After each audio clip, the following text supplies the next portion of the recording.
Hello दोस्तों, Awadhesh study class में आपका बहुत बहुत हार्दिक स्वागत है, अभिनंदन है।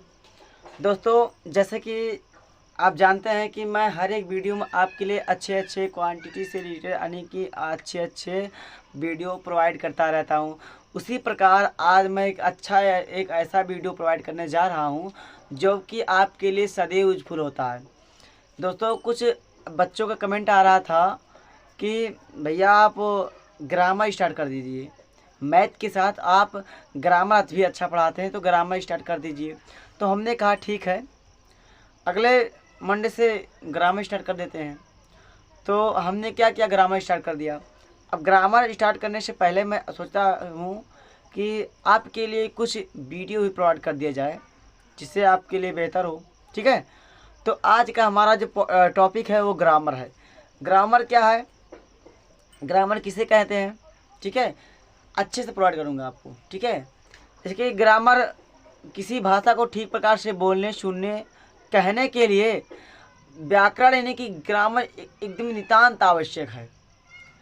अब कहेंगे, लोग कहते हैं केवल हिंदी में, केवल पुस्तकों में ग्रामर होता है। जी नहीं, ऐसा कहते तो बिल्कुल गलत है।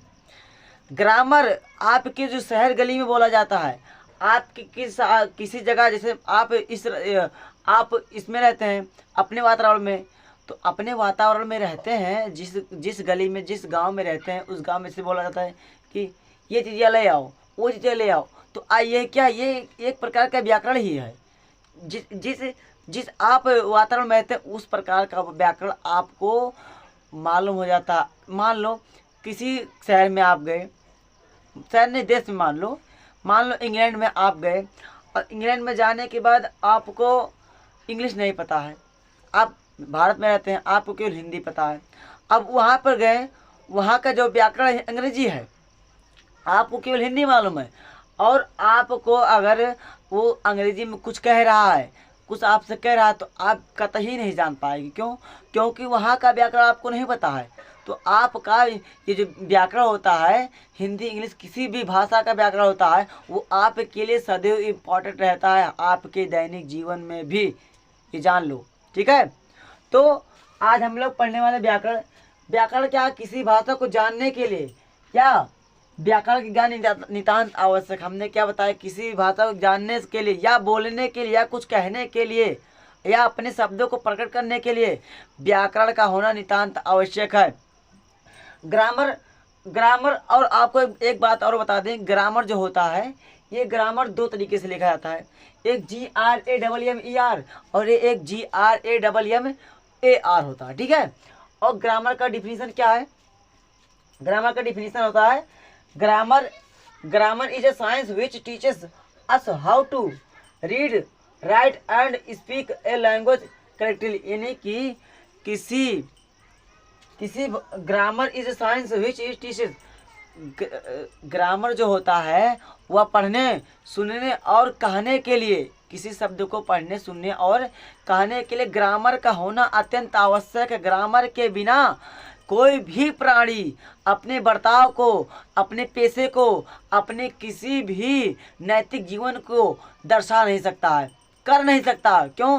क्योंकि हर एक कार्य करने के लिए हर एक आपको किसी न किसी भाषा को, यानी कि किसी न किसी व्याकरण का प्रयोग करना ही पड़ेगा। जैसे मेरी माँ आई या मेरा भाई आया, कोई भी आया, कहा कि भैया खाना खा लो, तो क्या ये जो खाना खा लो, ये व्याकरण का ही तो उपयोग किया, सेंटेंस बनाए, पहले वर्ड जोड़ा, उसके सेंटेंस जोड़ा, उसके बाद में एक वाक्य बन गया। ठीक है, तो वाक्य कैसे बना, ये एक व्याकरण ही है। ठीक है, चाहे वह नियम के माध्यम से बोले या स्वयं अपने वातावरण के माध्यम से बोले, जान लो। देखो, एक किसी वातावरण में रहते हो आप, तो उस वातावरण में आपको व्याकरण जो सीखने की, व्याकरण जो होते हो, आप पढ़ने से, मतलब पढ़ने का कोई वो नहीं होता कि आप पढ़ेंगे तभी आएगा। व्याकरण जिस वातावरण में आप रहते हैं, वहाँ का जो व्याकरण होता है ऑटोमेटिक आपके दिमाग में अटैच हो जाता है। ठीक है, तो आपको ग्रामर समझ में आ गया होगा कि ग्रामर का मतलब दैनिक जीवन में कितना उपयोग है ना। ठीक है, अब ग्रामर का डिफिनीशन भी आप जान गए। अब ग्रामर की डिफिनीशन जान के उसके बाद आपको क्या कहना है, आप ग्रामर तो हो गया, ग्रामर का डिफिनीशन। अब ग्रामर कैसे कैसे बनता है वो प्रक्रिया हम आपको बताएंगे अच्छे से। तो ग्रामर के बाद वर्ड आता है, वर्ड किसे कहते हैं? जब वावेल और कॉन्सोनेंट मिलकर जो वावेल होते हैं, वावेल कितने होते हैं? वावेल अंग्रेजी में 5 होते हैं, AEIOU। और कॉन्सोनेंट कितने होते हैं? 21 होते हैं, BCD ऐसे होकर के जो 5 वावेल निकाल करके और बच्चे क्या होते हैं? ये होते हैं कॉन्सोनेंट हमारे। और हिंदी में कितने होते हैं वावेल? 13 होते हैं, नहीं कि 113 होते हैं, ठीक है। उसी प्रकार क्या हो, जब यही स्वर, नहीं कि स्वर जो होते हैं वावेल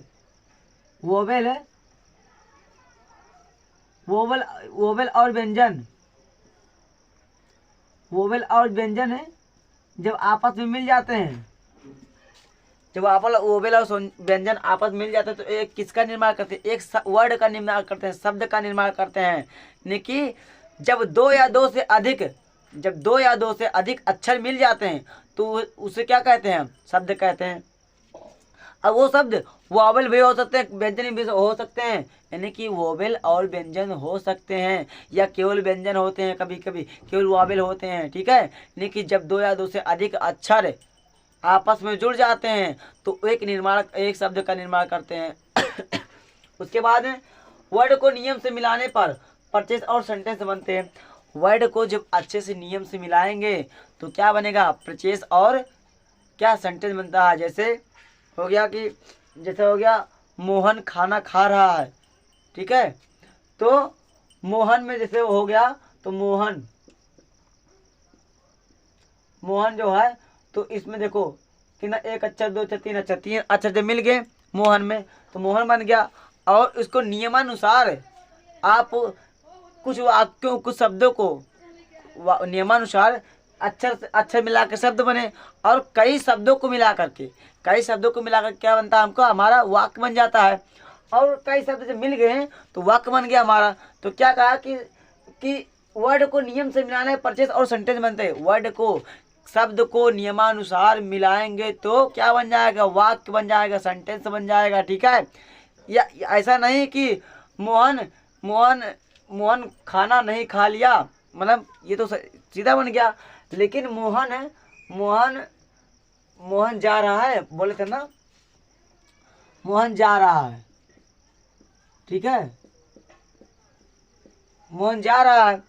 अब इसको नियमानुसार मिलाएंगे तो जैसे होगा जा रहा है मोहन, ठीक है। तो ऐसे मिला देंगे तो हमारा वाक्य अच्छा नहीं बनेगा। तो हम क्या करेंगे? नियम के अनुसार जब जोड़ेंगे, मोहन जा रहा है, ठीक है, मोहन जा रहा है, इसमें मोहन सब्जेक्ट हो गया, नाउन हो गया, संज्ञा, और जा रहा है यानी कि वर्ब हो जाएगा, ठीक है। जा रहा है तो क्या हो जाएगा? वर्ब, ठीक है। हम आपको अच्छे से सभी चीज प्रोवाइड करेंगे। वर्ड के बाद क्या आता है? Word, part of speech. Word के कितने भेद होते हैं? वर्ड के कितने प्रकार के वर्ड होते हैं? शब्द कितने प्रकार के होते हैं? ये अगले अभी बताते हैं, चलिए, ठीक है। आगे देखते हैं वर्ड, पार्ट ऑफ स्पीच। क्या? पार्ट ऑफ स्पीच, ठीक है। दोस्तों, अभी हमने आपको क्या बताया? अभी हमने आपको बताया कि पार्ट ऑफ स्पीच, यानी कि अभी हमने आपको बताया था वर्ड किसे कहते हैं, ठीक है, ग्रामर किसे कहते हैं बताया। अब देखिए, अब वर्ड हो गया, वर्ड किसे कहते हैं? जब 2 अक्षर मिलते हैं तो वर्ड बनाते हैं, ठीक है। अब क्या होगा? पार्ट ऑफ स्पीच, शब्द के भेद। शब्द के कितने भेद हैं? देखिए, शब्द कितने प्रकार के होते हैं? शब्द कितने प्रकार के होते हैं? 8 प्रकार के होते हैं। नाउन, संज्ञा, प्रोनाउन, सर्वनाम, adjective, verb, adverb, preposition, conjunction और इंटरजेक्शन। यानी कि हमारे क्या जो पार्ट ऑफ स्पीच होते हैं, 8 पार्ट ऑफ स्पीच हो जाते हैं। कौन कौन? Noun, pronoun, adjective, verb, adverb, preposition, conjunction और इंटरचेंज। अब हम आपको अगली वीडियो में एक के बारे में अच्छे से वीडियो प्रोवाइड करूंगा, ठीक है। और आप अच्छे से पढ़िए, क्योंकि जानते हैं ना, पैसा बहुत मेहनत से आता है। उन माँ बाप से पूछो, उन भैया से पूछो किस प्रकार से पैसा आता है। पैसा 1 भी रुपया जाया मत करो बाबू, क्योंकि पैसा बहुत मुसीबतों से आता है। पैसा वो चीज़ है जिसके द्वारा माँ बाप या भाई, हमारे बंधु घर छोड़ करके चले जाते हैं और बिना माँ बाप के, बिना परिवार के अपना जीवन यापन उसी शहर में करते हैं जहाँ कि कोई आना जाना भी मतलब पसंद ना करे। इसी के लिए दोस्तों आप इतने लगन से, इतने इत्मीनान से पढ़ो कि जिससे आपके माँ बाप को लगे, आपके भैया भाभू के लगे कि हमारा जो परिवार के बच्चा है वो दिलो जान से लगन से पढ़ रहा और हमारा पैसा जाया नहीं कर रहा। इसलिए भाइयों, आप वीडियो को लाइक शेयर कमेंट करें या ना करें, सब्सक्राइब करें या ना करें, बट आप अपने माँ बाप का पैसा आप बचा के एक भी रुपया जाया ना जाने दें। आपको अगर पढ़ा रहे हैं तो आपको कुछ सोच करके, आपकी लाइफ के लिए, आपके भविष्य के लिए कुछ अच्छा सोच करके आपको पढ़ा रहे हैं। इसीलिए आप अच्छे से पढ़िए, ठीक है, क्योंकि पैसा फकौट का नहीं आता बाबू, ठीक है। सीधी बात, न बकवास, चलते हैं, ठीक है।